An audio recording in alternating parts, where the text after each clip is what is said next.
Assalamualaikum warahmatullahi wabarakatuh. Saya Rizky Mutmainah. Saya akan menjelaskan materi mengenai konstruksi penelitian agama dan keagamaan, mata kuliah metodologi studi Islam. Pengertian konstruksi dalam Kamus Umum Bahasa Indonesia BCS Purwodarminta mengartikan konstruksi adalah cara membuat menyusun bangunan-bangunan atau jembatan dan sebagainya, dan dapat pula berarti susunan dan hubungan kata di kalimat atau di kelompok kata.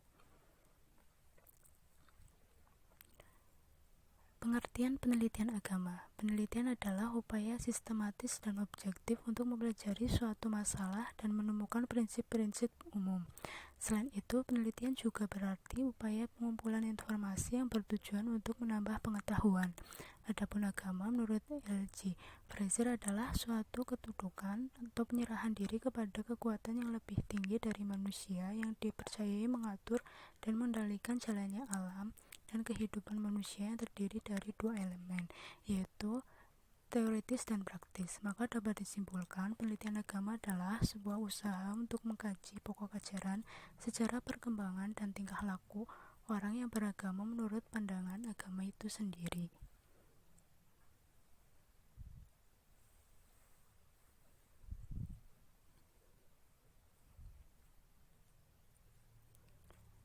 Konstruksi penelitian agama. Dari uraian sebelumnya dapat disimpulkan bahwa konstruksi penelitian agama merupakan suatu upaya memeriksa, mempelajari dan memahami secara seksama susunan atau bangunan dasar-dasar atau hukum dan ketentuan lainnya yang diperlukan untuk melakukan penelitian terhadap bentuk pelaksanaan agama sebagai dasar pertimbangan untuk mengembangkan pemahaman ajaran agama sesuai tuntunan zaman.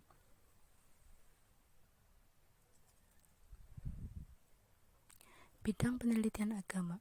Dalam pandangan Juhaya S. Praja dibagi menjadi dua. Yang pertama, penelitian tentang sumber ajaran agama yang telah melahirkan disiplin ilmu tafsir dan ilmu hadis. Yang kedua, pemikiran dan pemahaman terhadap ajaran yang terkandung dalam sumber ajaran agama itu, yakni usul fikih yang merupakan metodologi ilmu agama. Penelitian dalam bidang ini telah melahirkan filsafat Islam, ilmu kalam, tasawuf, dan fikih. Ruang lingkup penelitian agama ada tiga. Yang pertama, penelitian normatif tentang Islam, yang umumnya dikerjakan oleh kaum muslim sendiri untuk menemukan kebenaran religius, meliputi studi-studi, tafsir, hadis, fikih, dan kalam. Yang kedua, penelitian non-normatif tentang Islam, biasanya dilakukan di universitas-universitas dan meliputi apa yang dianggap kaum muslim sebagai agama yang benar maupun yang hidup. Yang ketiga, penelitian normatif mengenai aspek-aspek kebudayaan dan masyarakat muslim dalam pengertian yang lebih luas, meliputi telaah Islam melalui sejarah dan sastra atau antropologi budaya dan sosiologi, serta tidak spesifik bertindak tolak dari sudut agama.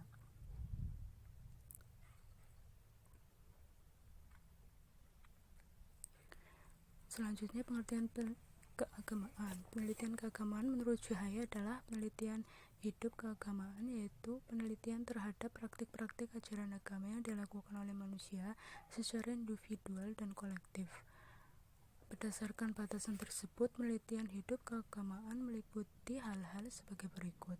1. Perilaku individu dan hubungannya dengan masyarakat yang didasarkan atas agama yang dianutnya. 2. Perilaku masyarakat atau suatu komunitas, baik perilaku politik, budaya, maupun yang lainnya yang mendefinisikan dirinya sebagai penganut suatu agama. Yang ketiga, ajaran agama yang membentuk peranata sosial, corak perilaku, dan budaya masyarakat beragama.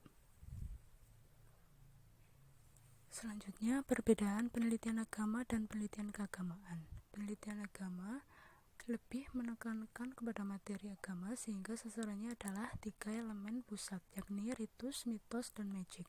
Penelitian agama dapat dikaji dari beberapa sudut pandang, yakni teologis, historis, komparatif, dan psikologis yang sasarannya adalah agama sebagai doktrin. Dan selanjutnya, penelitian agama lebih terfokus kepada agama sebagai doktrin, pintu bagi pengembangan yang sudah ada, yang pernah perintisnya, yang objeknya adalah substansi agama Islam, kalam, fikih, akhlak, dan tasawuf. Penelitian keagamaan lebih menekankan agama sebagai sistem keagamaan, sementara sistem penelitian agamaan adalah sistem sosiologis, yakni suatu aspek organisasi sosial dan hanya dikaji secara tepat jika karakter itu dapat diterima sebagai dasar. Sebagai dasar berpedoman yang sasarannya adalah agama sebagai gejala sosial. Penelitian keagamaan berfokus kepada agama sebagai gejala sosial. Kita tidak perlu membuat metodologi penelitian tersendiri. Demikian sedikit penjelasan materi dari saya, semoga bermanfaat. Terima kasih. Wassalamualaikum warahmatullahi wabarakatuh.